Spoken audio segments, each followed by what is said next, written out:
Il y a eu donc comme ça des rendez-vous de ce genre. Vous avez des prémonitions sur les personnes que vous rencontrez, des gens que vous dites cette personne-là va compter dans ma vie ou... Ah oui, bien sûr. Et puis il y a des personnes, par exemple, on organise mon mari pour ses élèves organise un voyage, mais ses élèves sont de grands élèves puisqu'il enseigne le bridge. Et quand j'avais un couple qui devait venir et lors d'une réunion, quand j'ai vu cette personne, une image, c'est comme un film qui se superpose à la personne, c'est difficile à expliquer. Et puis je me suis dit, il va pas faire partie du voyage, il en a plus pour très longtemps. Ouais. Et effectivement, un mois plus tard, on allait à son enterrement. Et le jour de cet enterrement, où on était tous quand même, j'aimais beaucoup cette personne depuis plus de 20 ans. Et le jour de l'enterrement, j'ai croisé une autre personne, mais c'était une connaissance, c'était pas une amie, et je lui ai dit, oh, cette personne, la prochaine, c'est son tour. Le prochain enterrement à qui j'irai, ce sera elle. Et cette personne est décédée au mois de septembre. Et elle n'était pas âgée, mais pas malade. C'était vous qui l'aviez senti ou on vous l'avait dit Non, là, c'est moi. C'est en regardant cette personne, c'est comme une image qui se superpose. Voilà, c'est ça. On essaie de comprendre un peu comment ça se passe. Voilà, mais c'est pas facile à expliquer. Mais ça, non, j'avais déjà ça quand j'étais enfant. Quand j'étais enfant, même sans voir une personne, je disais à mes parents, il faut que vous alliez chez ma mère aujourd'hui parce qu'elle est malade, elle va pas bien, il faut y aller, elle a besoin de vous. Et puis bon, une fois, elle était couchée avec vraiment une fièvre de cheval. Et puis une autre fois, elle était tombée dans sa course sur le verglas et elle ne réussissait pas à se relever. Mais ça, c'est vraiment des choses qui sont un petit peu incroyables. Et pour un enfant, c'est difficile à vivre quand on se rend compte qu'effectivement, il y avait le problème. Et par exemple, moi, mon père était un grave blessé de la dernière guerre mondiale. Oui. Il avait un mollet en moins, il avait des éclats de chair un peu en moins partout sur le corps. Et il avait, il y a des moments où il restait quand même coincé parce qu'avec l'éclat de la bombe à ses côtés, il a dû certainement être éjecté en l'air et toute son ossature avait souffert. Mais comme le commun des mortels, quand on a mal quelque part, on prend une position qui nous aide à moins souffrir. Voilà, c'est ça. Et donc, il était bien obligé de se faire soigner et il avait donc les problèmes des os, mais en même temps, il avait des pommades décontractantes. Il faut pas m'excuser. Et quand il fallait lui appliquer les pommades, ma mère lui mettait les pommades, mais parce qu'il fallait les mettre. Et moi, je lui disais, petit père, tiens, je vais te les mettre. Et il disait à tout le monde, c'est incroyable le bien que ça me fait quand c'est Françoise qui me Donc là, vous êtes au masse. début de votre conscience de la capacité magnétique, guérisseuse. Non, j'en étais pas consciente. Je pensais, moi, étant enfant, que je le faisais bien et que si j'arrivais à soigner les gens, je me disais, quand je serai grande, je serai infirmière. Ah oui, d'accord. Mais voilà, parce que je n'étais pas consciente des choses. Et puis, mon père était vraiment un grand tendre, donc je me disais, il aime bien parce que je m'applique bien, puis il aime bien que je le fasse, donc il me dit ça. Et puis, plus tard, on se rend compte qu'il n'y a pas que ça. Parce que vous avez un petit frère ou une petite sœur qui tombe et puis vous frictionnez un petit peu l'endroit qui fait mal et vous dites laisse ta main, ça me fait du bien, j'ai plus mal. Donc là, c'est quand même des moments où au début on croit que comme un enfant qui se cogne, on lui fait un petit bisou, on dit c'est rien, ça va passer. Moi, j'avais ce ressenti aussi, je pensais voilà. Mais le fait de laisser ma main, c'était pas un bisou, c'était pas... Voilà, et puis ils avaient moins mal. Ça, c'est quand même... mais c'est après, plus tard, qu'on se dit, mais il y avait ci, il y avait ça, il y a eu mon père que je massais, il y avait la grand-mère que je savais qui qui avaient un problème. Il y avait aussi bon, des gens qui voilà, qui venaient voir mes parents et je disais, bon voilà, il y a un problème pour cette personne. Bon, et puis ça se révélait quelques temps après. C'était toute la période où vous n'étiez pas professionnel, évidemment. Ah non, j'étais enfant. Oui, donc c'est ça. Donc c'est des moments presque plus intéressants au moment de cette période-là de votre vie. Voilà. Et c'est comme quand moi je me suis retrouvée veuve très jeune. Je savais que mon mari allait mourir. Et ça, c'était quelque chose qui était difficile. J'espérais me tromper. Et bien alors comment vous... Excusez-moi de vous interroger, mais comment vous... Qu'est-ce qui vous faisait penser qu'il allait mourir, justement? Ben parce qu'il y avait comme ça des images qui se superposaient. Ouais. Il y avait des flashs, il y avait des choses. Mais je me disais, c'est un mauvais rêve. C'est pas possible. Il est en bonne santé et tout. Et il est décédé dans Mais un des flashs qui accident le de voiture. représentaient décédé, qui le représentaient malade? Voilà, qui le représentait, que voilà, je le voyais Après sa mort, allongé, je le voyais après sa mort. Comme si c'était quelque chose qui était déjà arrivé. Voilà, c'est comme si je vivais après son décès. Oui, c'est souvent ce qu'on demande justement aux voyants de nous dire Voilà. Et que puis, les choses comme si elles avaient déjà eu lieu en fait. et j'essayais de me rassurer en prenant mes cartes. Et mes cartes me disaient qu'il avait trouvé le bonheur absolu. Et le bonheur absolu, on n'a plus du tout de problème. Et c'est, voilà, on est parti dans l'au-delà. Et là, on n'a plus les problèmes de... Alors ça c'est quoi? On est passé tout à l'heure dessus, c'est... Non, c'est pas la même ça. Non, c'est pas la même. C'est laquelle celle-là? Ça, on est à Songeon. Songeon, voilà. Ça me rappelle, moi aussi, j'ai vu beaucoup de villages comme ça dans mon enfance. Et le Les soir, églises le romanes. est assez Bien éclairé. est éclairé Sur les lumières. et on voit les petites ouvertures et c'est joli. Ah oui, oui c'est des églises fortifiées. Oui. Et là, on contourne en fait Cherberoy. Oui. On pouvait y arriver avant Songeon et puis on va peut-être l'apercevoir un petit peu plus loin, mais vraiment sur les hauteurs. Il faut être un petit peu plus loin. Oui.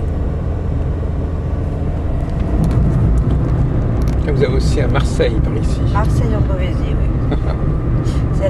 On rejoint Marseille en Beauvaisis, c'est la route du Tréport.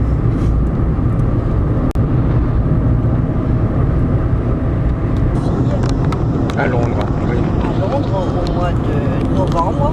Et comme tout le monde, on est allé voir le bateau, l'ancien bateau de guerre Voilà, c'est ça, sur la oui, Tamise. oui, oui. Et quand je suis rentrée sur ce bateau, Ah oui. j'ai eu une sensation incroyable et je sentais des présences. Et mon mari qui était près de moi a ressenti les mêmes choses. Mais moi, je m'abstiens de dire quoi que ce soit. Et il me dit, oh, je me sens pas bien, je me sens pas bien, je sens des présences, je sens des présences. Donc je lui dis, bien moi aussi je sens des présences, je ne t'en parlais pas, mais je sens des présences. Et j'ai eu des voix qui sont venues dans ma tête, et c'était des demandes de prière pour... c'est comme, il y a des mannequins sur les lits, mais moi ce n'était plus des mannequins, je voyais des gens qui avaient été dans ces lits. Et ça, c'est une drôle de sensation. Je suis sortie très très vite de ce bateau Oui. et je suis allée sur le ponton faire les prières qu'on m'avait demandées. Ouais. Mais c'était vraiment quelque chose de poignant. Oui, alors pour revenir à Beauvais, à laquelle on arrive là, vous m'avez raconté, je crois qu'on ne l'a pas enregistré, cet épisode là des horloges, des 2 horloges. Oui. Ben oui, parce et que donc c'est une ça, horloge, celle de Beauvais, c'est la première ou la deuxième? c'est la première. Donc celle-là, elle marche. C'est la seule qui marche. Voilà. Et l'autre, elle a été sabotée par ce type qui l'avait fabriquée parce que... Il a dû enlever une pièce, certainement. Et où est-ce qu'elle est cette horloge, la deuxième? Elle est, je pense, dans la région d'Évreux, mais je sais qu'il y a des documents à l'église à la cathédrale de Beauvais qui l'indiquent, Oui. qui expliquent aussi l'histoire. Et elle était identique. Alors cette horloge, elle est remarquable en elle-même Elle est remarquable. Oui. Il y a des santons et vraiment des petites... il y a tout un cheminement et en fait il faut arriver 10 ou 20 minutes avant l'heure. Ah bah oui. pour pouvoir voir toutes les cloches. Là, il y a quelque chose qui se fait. Ah oui, il y a tout un spectacle musical Voilà. toutes les heures, oui. Voilà. Avec des personnages qui bougent Voilà. dans la tradition d'ailleurs flamande. Voilà. Et c'est vraiment très très intéressant.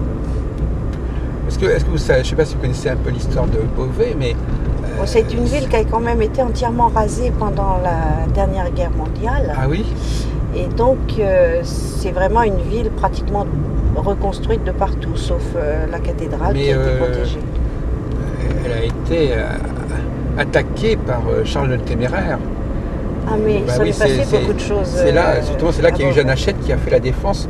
Voilà. C'était la frontière nord de la France. Et la fête Jeanne Hachette a lieu chaque année le dernier week-end de juin, avec des spectacles, avec des gens en habits, et c'est vraiment magnifique, avec beaucoup de chevaux, il y a aussi des fanfares, mais qui viennent du monde entier.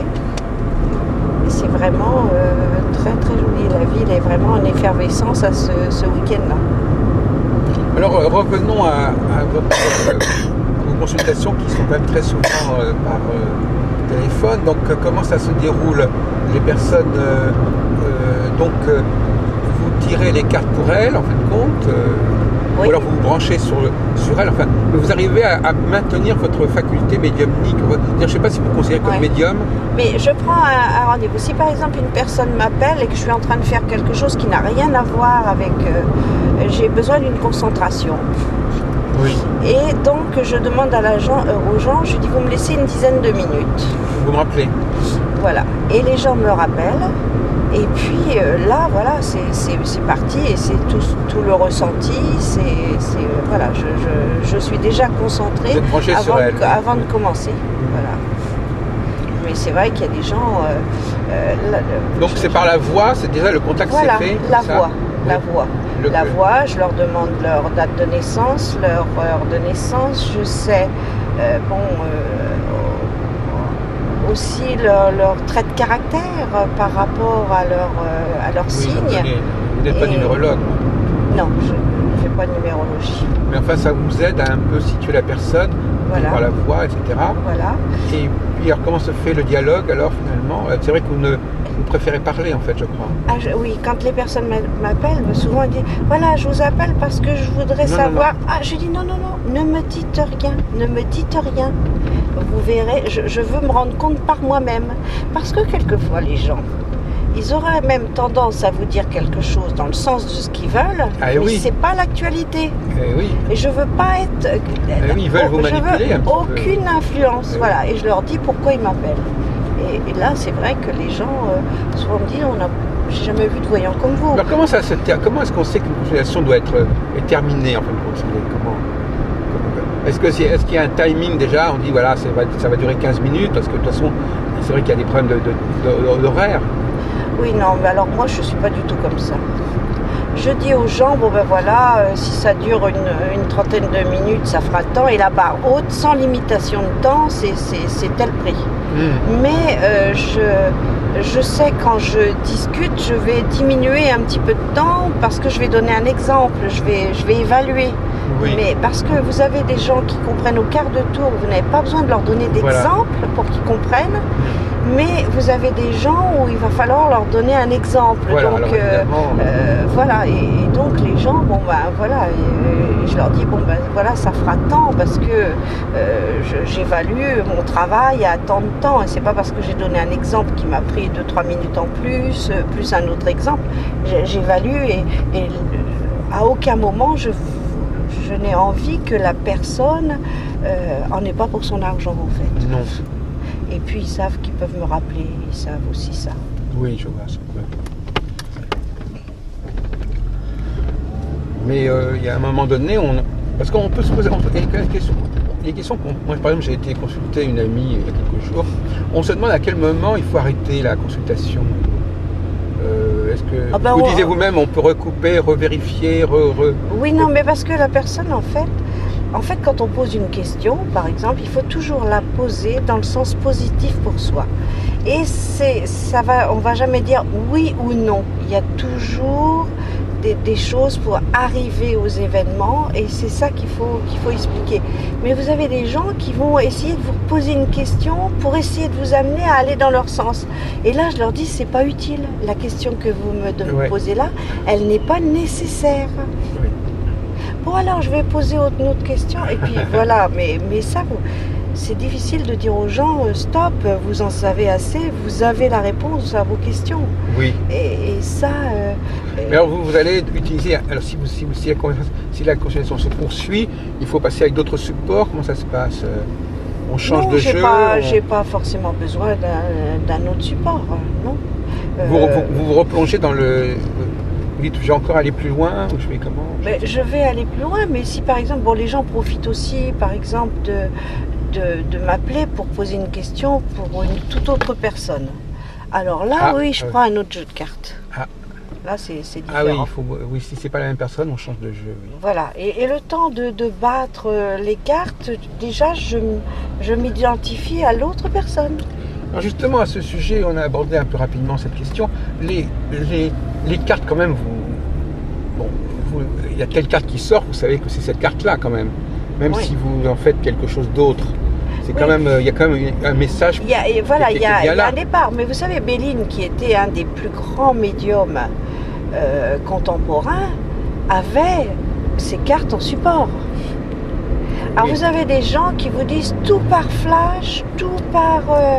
Moi je veux bien, mais franchement, si...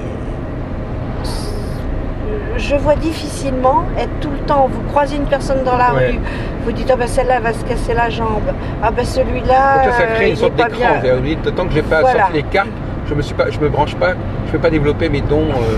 Voilà, parce qu'il faut savoir aussi vivre en dehors des cartes à certains moments. Il faut. Et puis donc c'est ça, c'est intéressant ce que vous dites. Alors effectivement, c'est une sorte de rituel qui permet de se mettre en situation. Voilà. Et ça évite, quand on n'a pas fait ce rituel, ça veut dire que ça ne va pas se déclencher tout seul en fait. J'ai besoin de quelque chose. Mais en même temps, vous n'êtes pas complètement prisonnière du tirage. Non. C'est pas très important de vous sortir. Vous n'utilisez pas le tarot de Marseille, si, je sais pas. Pour les questions. Parce que ça permet j'explique aux gens et pourquoi je leur donne cette réponse-là. Je le leur explique. Et même par téléphone. Donc vous l'expliquez par le tirage. Par le tirage. Voilà. Si c'est vraiment une question très précise. Ah oui, donc c'est dit, on a sorti. C'est une question parce qu'il y a une question très précise. Donc là, par exemple, une personne va me dire est-ce que mon entretien d'embauche va être constructif? Bon, alors, là, c'est vraiment, et quelquefois, il peut y avoir un choix, et donc autre chose qui se présente, parce que les cartes ne disent pas oui ou non. Mais elles vous donnent plus de détails. Il y a des explications auxquelles vous vous référez qui sont liées à la carte elle-même. Hein, oui, mais c'est toujours un assemblage de cartes, même avec les petites cartes. Les petites cartes, je parle des jeux de 32 cartes, comme on jouerait aux cartes ou à la bataille. Eh bien, déjà j'ai une ambiance de couleur. Ah oui. Et puis il faut arrêter de dire aussi les pics c'est mauvais. Oui. Les pics sont pas forcément mauvais. Non. Il peut y avoir des assemblages qui au contraire sont très bénéfiques. Mais chaque fois qu'il y a un assemblage donné, ça veut dire à peu près toujours la même chose en fait. Non, chaque cas est différent. Non, mais je veux dire que. Mais alors, comment vous avez construit petit à petit ce savoir vous l'avez donné dès le départ? Au début, quand j'ai eu le jeu de Béline, avant, je ne touchais pas les cartes et j'avais ces sensations, j'avais ces flashs, j'avais ces images. Et en fait, ça m'a permis de me concentrer beaucoup plus rapidement. Parce que les images, il suffisait que... Vous savez, quelquefois, vous êtes dans un endroit, puis vous vous laissez bercer un peu par le paysage. Et puis d'un seul coup, vous avez une image qui vient entrecouper ce que vous êtes en train de regarder. Et là, il y a des fois des moments où il faut se concentrer. Ça m'est arrivé, par exemple, un soir, d'aller me coucher, d'éteindre la lumière et de voir quelque chose de blanc devant moi qui bougeait. Et je me suis... Vraiment, j'étais vraiment encore très réveillée. Je venais d'arriver dans ma chambre et je vois ça de ma fenêtre. Et je me dis, oh ben tiens, il doit y avoir, comme j'habite en pleine campagne, il doit y avoir une clôture de voisins qui doit être en court-circuit. Oui. Je ressors de mon habitation, je vais à l'extérieur et à cette époque-là, il n'y avait pas du tout de lumière à l'extérieur. Il n'y avait pas de l'éclairage public. L'éclairage public, il n'y en avait pas du tout. J'arrive dehors, mais c'était la nuit noire. Et c'était même pas une nuit de pleine lune ni rien, c'était vraiment une nuit noire. Une nouvelle lune. Et donc, j'arrive, je dis bah non, j'ai dû rêver. Je rentre chez moi, donc bien réveillée avec l'air frais de l'extérieur quand même, parce que les nuits sont jamais très chaudes dans nos régions. Et j'arrive dans la chambre et le même phénomène. Et là, j'ai su qu'il fallait que je me concentre, que je regarde ce qui se passait. Et là, j'ai eu un flash, et en fait, j'ai eu une vision d'événements, et une personne était vraiment, je la voyais vraiment clairement, et c'est une personne que j'ai rencontrée le lendemain. Oui. Mais que je n'avais jamais vue avant, à part dans cette... Vous l'avez reconnue à ce moment-là? Je l'ai reconnue à ce moment-là. Et je savais ce que j'avais à dire à cette personne. Mais ça, ce ne sont pas des phénomènes qui arrivent tous les jours. Voilà, quoi. Et c'est les gens qui disent... C'était une rencontre spécialement importante ou pas forcément Au départ, je ne pensais pas que je verrais cette personne. Et puis, quand je l'ai vue... vraiment j'ai été surprise, j'ai engagé une conversation avec cette personne et puis mais ça s'est fait tout seul, comme si la personne attendait en fait, attendait que je lui parle, et c'est ça qui est quand même quelquefois bizarre. Elle s'était décidée longtemps à l'avance, elle avait déjà pris son rendez-vous au moment où vous l'avez Non, c'était même pas un rendez-vous, non, c'est pas un rendez-vous, c'est une personne que j'ai vue en ville le lendemain. Mais avec laquelle vous avez une relation de consultation? Non, en pleine rue, vous n'avez pas... Non, donc vous l'avez ah oui, vous l'avez vu, mais est-ce que vous lui avez parlé de ce que vous avez ressenti? Oui, bien sûr, je suis venue à lui en parler. Ah oui, quand même. Mais vous l'avez abordée ou vous la connaissiez quelque part? On s'est regardé, pardon. Ah oui. On s'est regardé comme si on se connaissait, mais on ne s'était jamais vu. Oui. Et là, j'ai parlé, j'ai dit... je vous ai vu hier et pourtant j'étais bien éveillée et vous n'étiez pas présente physiquement. J'ai une vision de vous. Et elle avait, c'est comme si elle m'attendait. Et ça, c'est quand même. Ça l'a pas surpris que vous lui disiez cela? Non, elle n'a pas été surprise. Elle n'a pas été surprise. Et ça, c'est quand même bizarre. Mais quelquefois, j'ai des événements dans ma vie, j'ai l'impression de les avoir déjà vécus. Déjà vu. Et ça, c'est quand même.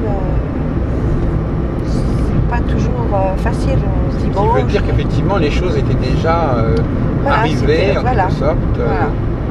C'est ça le problème, on va terminer un peu là-dessus. C'est-à-dire qu'effectivement il y a à la fois des choses qui pourraient ne pas arriver et des choses dont on vous parle comme si elles avaient déjà eu lieu et que ça appartenait au passé et que c'était déjà une affaire réglée. Oui, mais voilà. Et ça, je ne vais pas dire j'ai une explication à ça. Parce qu'il y a des gens qui vous posent et qui pourraient vous poser la question, est-ce que vous me voyez en train de faire ceci? Ou oui, quelquefois c'est... Voilà, alors je leur dis, écoutez, je ne suis pas Joséphine Ange Gardien. Mais bon, ça c'est... mais c'est vrai qu'il y a des gens que j'ai eu au téléphone. Par exemple, j'ai eu une dame... j'ai dû me tromper. Oui. Non, c'est bon. On va le prendre clairement. Je ne peut-être pas que je vous déconcentre. Non, mais c'est pas grave. Parce que je vais souvent... oui, c'est pour ça. Mais il y a 3 routes pour aller... Oui, voilà. Le chemin mène à Rome. Je sais plus où j'en suis. Comment expliquer cette association justement qu'on voit souvent, des gens qui sont à la fois qui ont des prémonitions et qui ont également une capacité d'apaisement physique? Ce sont des talents qui vont ensemble et donc qui sont liés. Mais quelque part, quand on est médium, on a beaucoup de magnétisme. Alors on le développe ou on le développe pas, c'est un choix que l'on fait. Mais moi, mon choix, c'est plus le contact avec les gens. Je sais que je peux leur apporter quelque chose. Au niveau moral que physique. Mais en même temps, quand une personne vient, Si je peux faire quelque chose avec mes mains, ben voilà, je vais le faire. Oui. Moi j'ai une dame qui un jour, mais c'était plus au niveau du travail, elle me donne 3 photos. Et après, bon, je m'étais concentrée sur ces 3 photos et je lui avais dit ce qu'il en était de ces 3 personnes. Et après elle me dit, j'ai mal dans un genou. Moi, je dis, vous savez, là je suis quand même un peu fatiguée parce que c'est une concentration intense. Je n'ai vraiment que la photo pour me concentrer et me dire ce qu'il en est. Et donc j'ai regardé, j'ai approché ma main de son genou et j'ai senti des choses qui tapaient dans le genou. Mais elle, ça ne la tapait pas. C'était comme le mal qui veut sortir. Et c'est comme ça que je me l'explique. Et là, par exemple, vous ne pouvez pas le faire par téléphone, ça, je suppose. Alors, par téléphone, il m'arrive quand même que la personne m'envoie une photo et que je lui envoie... Elle vous l'envoie par mail, par poste? Je préfère par poste, je préfère une vraie photo. D'accord. Que la personne a déjà touché. Donc il y a cette possibilité qu'on vous envoie à l'avance des documents, des photos. Voilà. Et là, vous pouvez traiter la personne un petit peu. Oui, alors traiter, c'est un grand mot, parce qu'on n'est pas médecin. Je peux seulement aider la personne à lui envoyer de la force pour surmonter. Des bonnes vibrations. Voilà. Et par exemple, j'ai un couple qui venait me voir, la dame avait toujours des migraines, mais elle se tapait la tête contre le mur. Je lui assourdissais ses migraines, mais c'était un nerf qui était mal placé. Atténué. Oui, voilà, je ne pouvais qu'atténuer. Et puis, elle me demande, vous pouvez... Là, c'était des gens qui n'avaient pas les moyens, je ne les faisais pas payer, mais elle me dit, oh François, vous pouvez nous faire un coup de carte, comme ils disent. Un quoi? Donc, un coup de carte? Un coup de carte. Ah oui. Alors je fais les cartes et je vois qu'il y avait une personne âgée, une femme âgée qui allait avoir un gros problème de santé avec hospitalisation. Que ce serait très grave, mais c'est pas ce qui la ferait mourir. Mais sachant aussi que cette personne ne vivrait plus très longtemps. Mais très longtemps, ça peut des fois être encore 1 an, 2 ans, 3 ans. Et puis, quelques semaines après, il m'appelle, Françoise, la maman de son compagnon. On a cru qu'elle s'était endormie à table. Et puis, en fait, au bout de 2 heures, voyant qu'elle ne bougeait pas, on l'a... secoué un petit peu. On a voulu la réveiller. Et puis, pas moyen. Donc, on a appelé le médecin. Le temps que le médecin vienne, elle avait fait un AVC. Le temps que l'ambulance vienne, l'emmène à Rouen, c'était quand même éloigné quand même de 50 ou 60 km. Ouais. Donc il s'est passé quand même du temps à partir du moment où ils ont cru qu'elle s'était endormie et le temps où elle est arrivée à l'hôpital. Et comme j'avais soigné cette dame, enfin atténué ses souffrances, elle me dit, est-ce que je peux amener une photo et puis, j'ai dit, amenez la photo de cette dame, je verrai ce que je peux faire. Alors là, je prends la photo, mais moi qui vous vois tout le monde, là, je tutoie. Et en plus, c'était une personne âgée qui devait avoir à peu près 80 ans. Et je parle à cette personne en l'appelant par son prénom et lui dis, prends la force que je t'envoie. Enfin, c'est un peu ça, avec des prières. Et puis, cette dame, en fait, s'est réveillée de son coma au bout de 4 ou 5 jours et s'est réveillée sans aucune séquelle. Donc, le professeur du service, les infirmières, ont dit c'est un vrai miracle. Parce qu'un AVC à cet âge-là, où on perd la parole, où on a une paralysie ou faciale, ou de certains membres, ou d'un côté, et donc ils ont été quand même un peu surpris. Et... et comme ils ont employé c'est un vrai miracle, ces gens ont pris ça au premier degré, sont de braves gens, mais vraiment qui prennent tout à la lettre. Ils sont persuadés que j'ai fait un miracle. Mais à aucun moment j'ai fait de miracle. Ouais, ça peut ramener à des choses, à des événements, à de choses assez fortes dans le passé de l'histoire de l'humanité, dans l'Évangile, etc. Qui posait sa main sur, voilà, oui, c'est sûr. Ça évoque ça, c'est en résonance avec des choses qui sont considérées comme miraculeuses. Mais en fait, c'est un don qu'on a du ciel, mais qu'on a du mal à expliquer. Et moi, je m'en sers toujours de ce don. sans vraiment savoir ce que mes mains vont vraiment accomplir.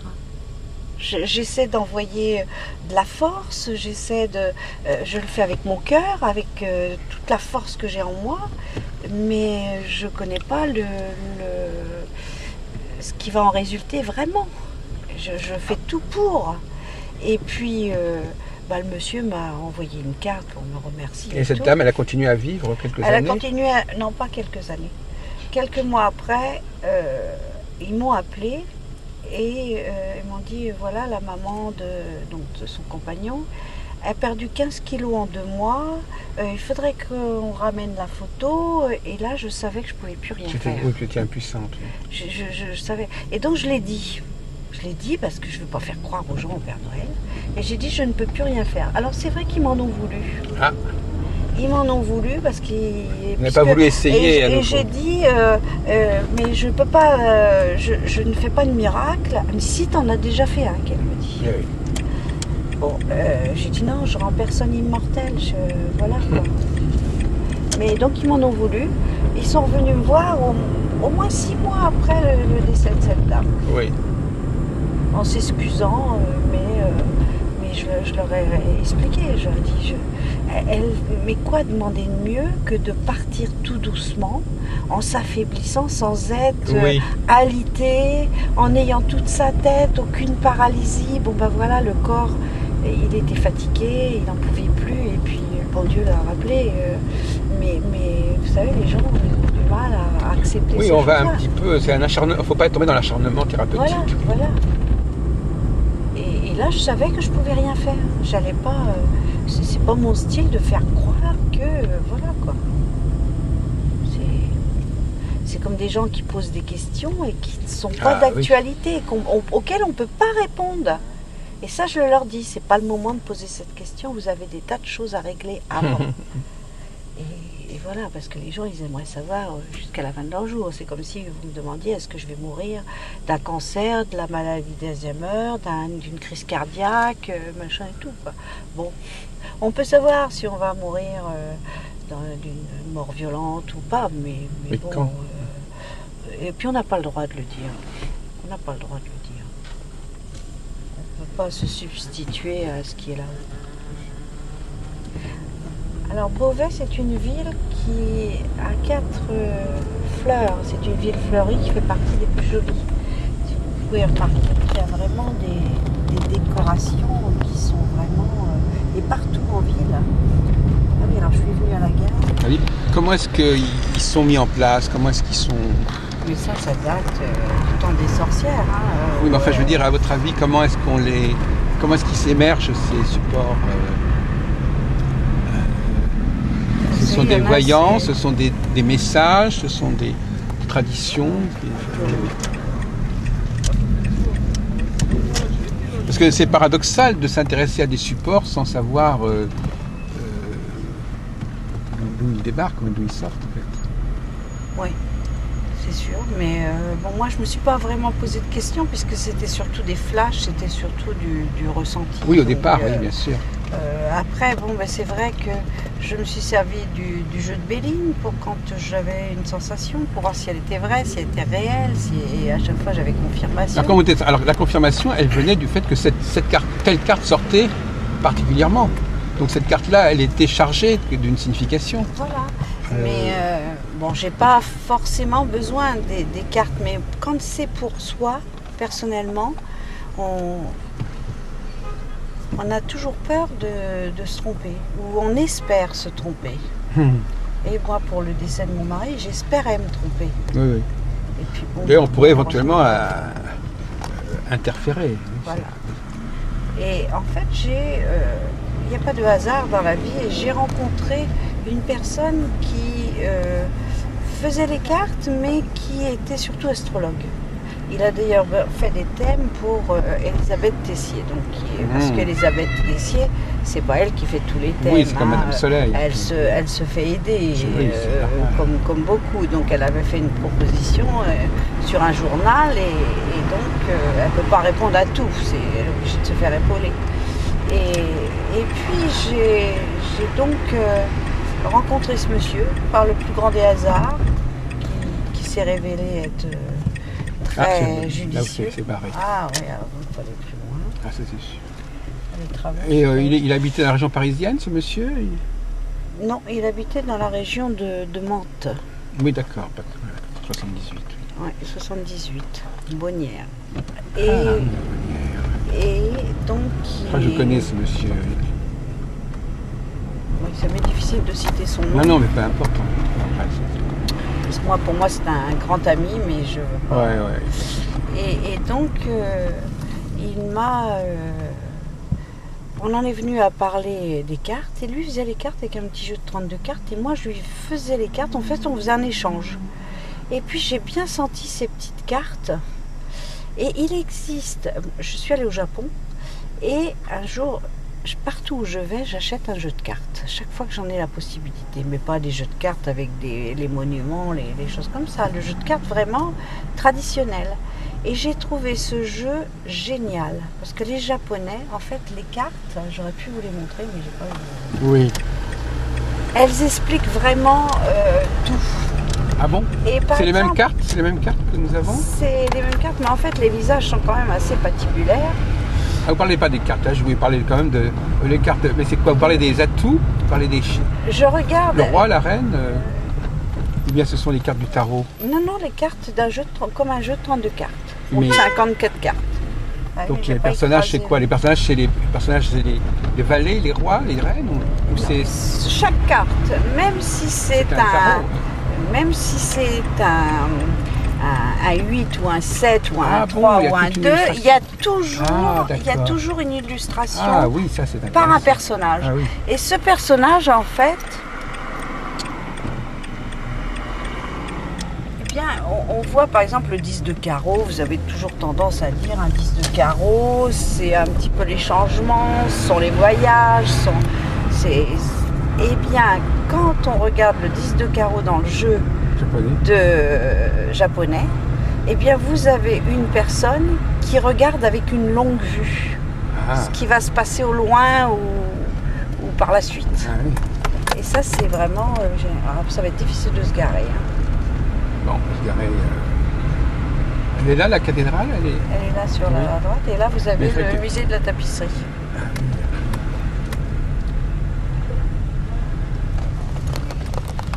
Et une personne qui retrousse ses manches. Donc on a le cœur à l'ouvrage, vous voyez, on y va, on fonce. Et ça, j'ai trouvé, mais je l'ai gardé enveloppé ce jeu pendant des années et des années, jusqu'au jour où j'ai eu envie de l'ouvrir. Pourquoi ce jour-là, je ne sais pas. Et puis, mais elles sont vraiment géniales. Donc, quelquefois, je le montre aux gens. Je dis, vous savez, quand je vous dis ça, voyez, regardez, mais c'est vraiment incroyable. Et puis, quand vous voyez des personnages... il n'a pas été réédité en France, on ne le trouve pas?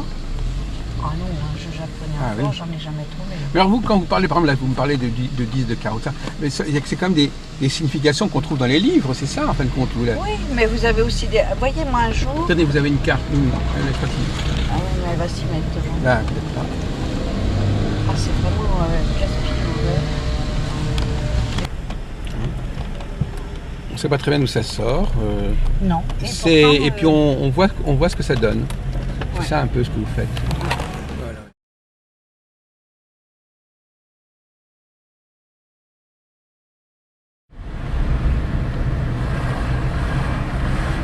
Cathédrale de Beauvais.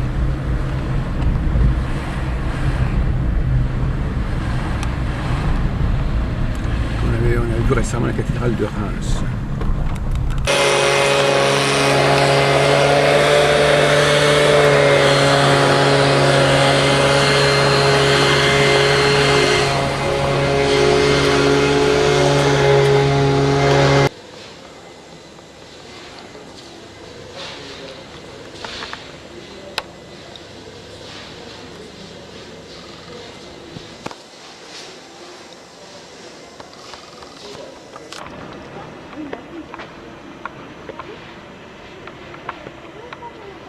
En tout cas, c'est une jolie histoire. Hein. Moi, je m'intéresse beaucoup aux mythes comme ça. Nous venons d'apprendre que cette horloge a été construite en 1867-68 et que visiblement la personne qui a construit l'horloge n'a pas eu ce sort terrible. Il doit s'agir d'une confusion avec une autre horloge, peut-être celle de Strasbourg, comme on l'a dit. Beaucoup de gens le racontent. Oui. Oui, donc il y a un mythe concernant la cathédrale de Beauvais. Vous voyez, monsieur l'a lu aussi. Oui, oui.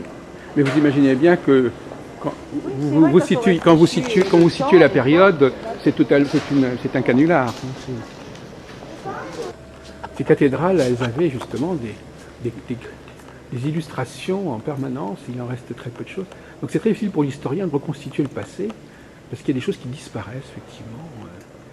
On a les vitraux, mais il y a à l'époque les vitraux qui étaient colorés. Les vitraux étaient pas... C'était pas cela. Non, mais je veux dire quoi, on sait qu'il y avait des vitraux, mais il y avait aussi tous les murs qui étaient... et là, la cathédrale de Beauvais a gardé une très rare illustration de ces murs. Et cette tradition s'est perdue. C'est-à-dire qu'on n'a pas voulu... Autant on a refait des vitraux modernes, autant on n'a pas voulu refaire des fresques modernes dans les cathédrales, par exemple, que j'en connaisse pas. Il faudra... ce qu'il faudrait, c'est trouver l'origine, c'est-à-dire sur quoi vous avez la même attitude envers les uns et envers... J'ai peut-être 60% de femmes pour 40% quand même, d'hommes. oui, J'ai quand même pas mal d'hommes. Oui. Alors justement, est-ce J'ai que... des journées où je suis étonnée parce que je n'y a que des hommes. Mais alors justement, est-ce que leurs questions sont différentes Vous me direz qu'ils ne posent pas de questions. Est-ce que quelque chose... Est-ce que au travers de ce domaine de la consultation et de la voyance, est-ce qu'on perçoit des différences entre les hommes et les femmes? Pas tant que ça, moi je trouve pas. Par rapport à leurs axes de vie, leur façon de vivre? Les époques ont bien avancé et je trouve que les hommes essaient mieux de comprendre les femmes et les femmes veulent se sentir l'égal de l'homme. Alors ça c'est... Voilà, elles veulent prouver qu'elles n'ont pas la force physique, mais par contre elles sont capables d'effectuer plusieurs choses à la fois. Oui. Alors qu'un homme a plutôt tendance à faire une chose à la fois. Il a du mal à régler plusieurs problèmes en même temps. On entend ça souvent, effectivement. Mais bon, en même temps, les questions, leur vie, ils souffrent de la même façon, même si quelquefois ils ne veulent pas le montrer parce qu'ils veulent se montrer virils. Vous me parlez tout à l'heure de connaître la psychologie des gens. Est-ce que le fait de savoir qu'un c'est un homme ou une femme, ça ne peut pas vous donner des éléments d'ordre psychologique, justement, qui valent bien ce que peut donner l'astrologie, par exemple? Oh, pour certains points, oui, quand même. Oui, quand même, mais bon... Quand on creuse un petit peu, les pensées sont souvent les mêmes, moi, je trouve, oui. Quand même. Le rapport au temps est le même, le rapport à l'information est le même. Je sais pas, j'écris beaucoup sur ces sujets, c'est pour ça que je vous dis ça. Ouais. Et je suis au contraire avide de tout ce qui peut faire apparaître des différences intéressantes. Maintenant, c'est vrai qu'autant chez les hommes que les femmes, il y a des femmes qui se trouveront toujours inférieures à l'homme, et puis il y en a d'autres qui veulent prouver et s'investir de façon à montrer qu'elles sont capables de faire la même chose. Personnellement, moi, quand je fais des choses, il y a des hommes qui n'arrivent pas à me suivre. Voilà. Voilà. C'est une chose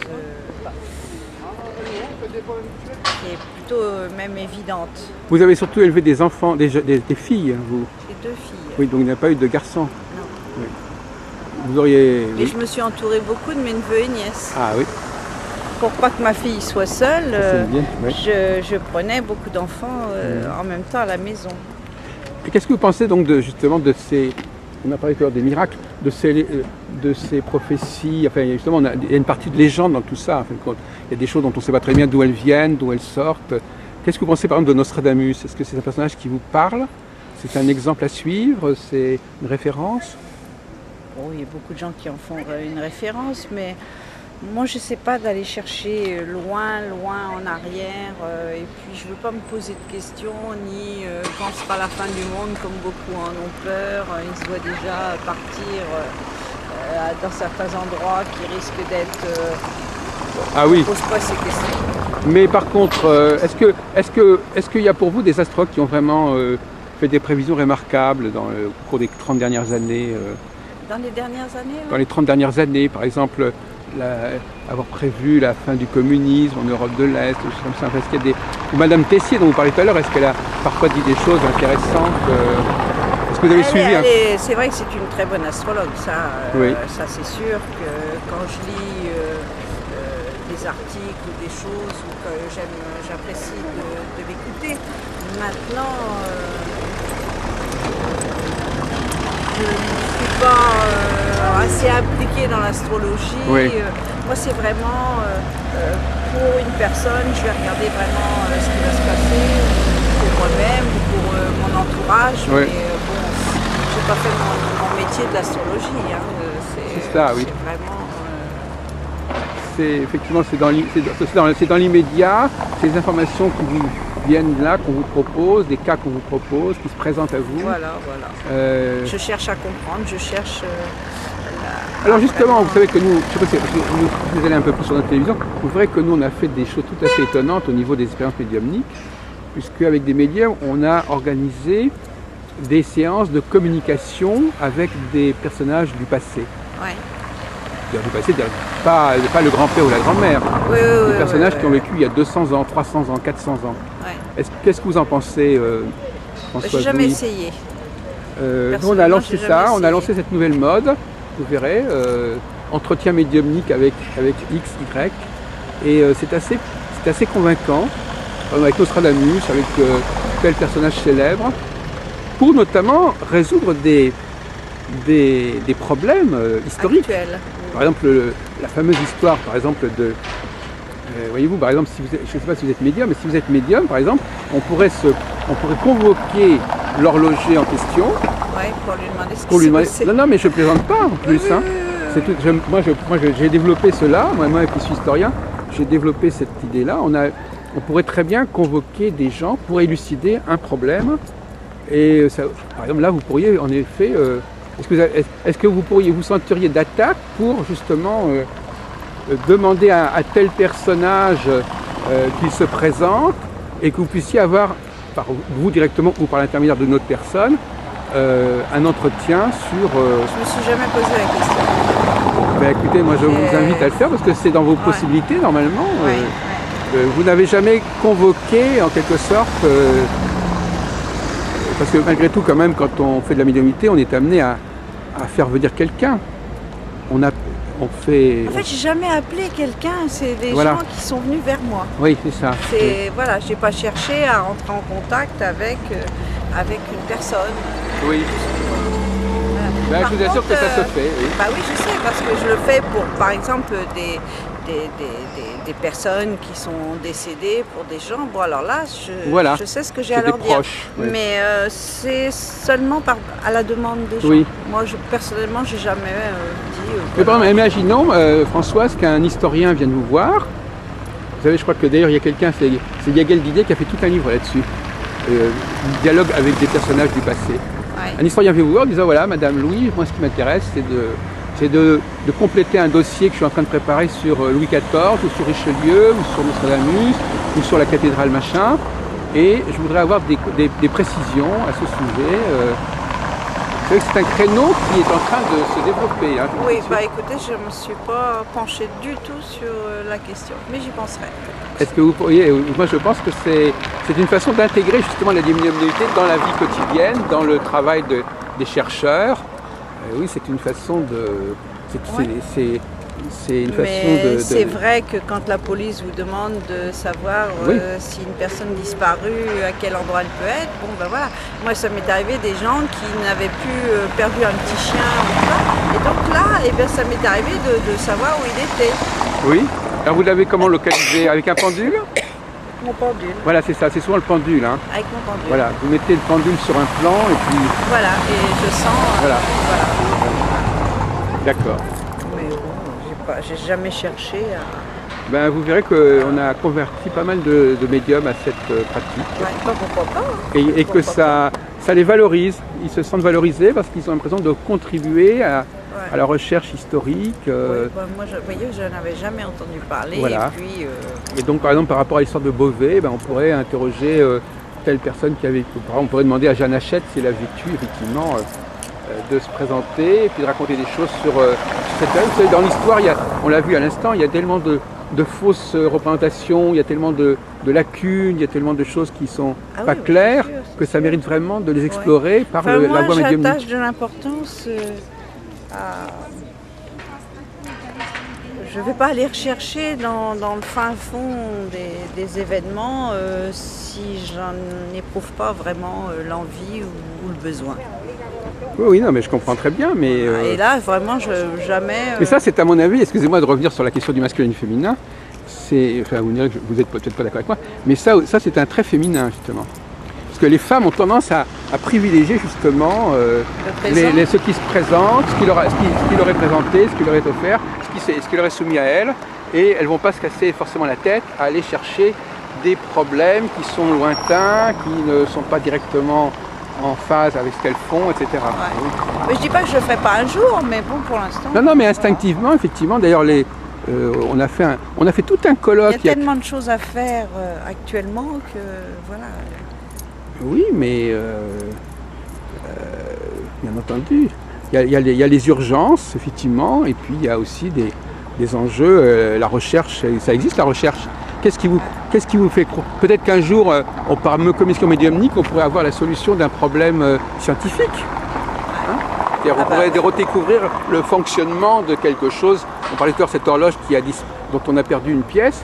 On pourrait peut-être organiser médiumniquement une expérience pour trouver la pièce ou pour voir la pièce, etc. Mais je veux dire que ça peut très bien être une contribution à la recherche scientifique moderne. Ouais. Ça peut avoir donc des effets sur notre avenir, en fin de compte, sur nos connaissances. Oui, certainement. Mais c'est vrai que bon, il faut se concentrer. Non, mais là, on touche du doigt effectivement une différence de mentalité. C'est intéressant. Et de sensibilité entre les hommes et les femmes.